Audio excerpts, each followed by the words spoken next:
Columbia is old enough to have places that have come and gone. If you were looking for a nice place to eat in Columbia in the 1980s and 90s, one of your choices was the Rusty Scupper. Yes, the same operation that still flourishes in Baltimore. It was a freestanding restaurant created especially for the site by the architect who designed all Rusty Scuppers around the country. The view was all important.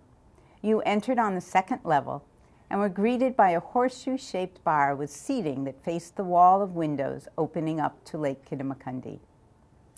If you were looking for more than drinks, you descended a grand staircase to the dining room that also had the window wall. The Rusty Scupper was a popular place. Many remember special family events, date nights, and dining there before homecoming or prom. It was really special if you could snag a seat on the balcony for July 4th for the fireworks. Rusty Scupper closed in 1993, and the building stood vacant until 2000, when it was demolished to make way for the office building. Gone, but certainly not forgotten, is Mrs.Z's, which was located in the Swansfield Neighborhood Center in the 1970s. Mrs.Z succumbed to a fire in May 1979 and never reopened, but memories are vivid for those who frequented it and worked at it. Mrs.Z was Peg Zabawa. She moved to Columbia in 1972 and opened her place in 1974. It was more than a restaurant. It was an art and craft gallery and a venue for local musicians, but mostly it was a people place.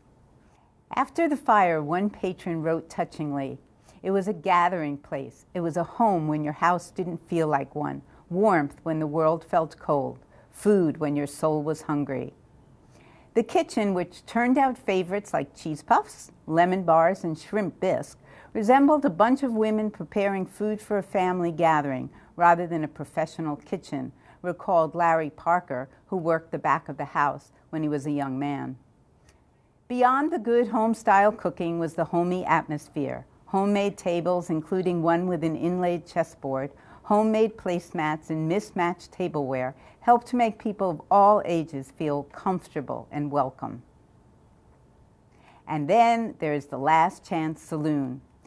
It opened in Oakland Mills in 1981.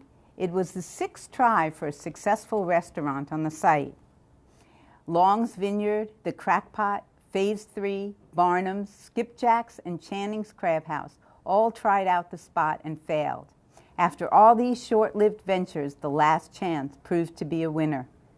For 20 years, it brought in a local crowd with its long list of brews, big burgers, and the music, especially the Last Chance Jazz Band. The Baltimore Sun once praised it for its Columbia spirit. In 1996, it ranked among the top 10 beer bars in America. Hopefully, the Second Chance can take the spirit forward, and this neighborhood watering hole can become a destination of its own.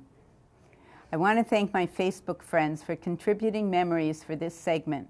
Check out the page You Know You Grew Up in Columbia When.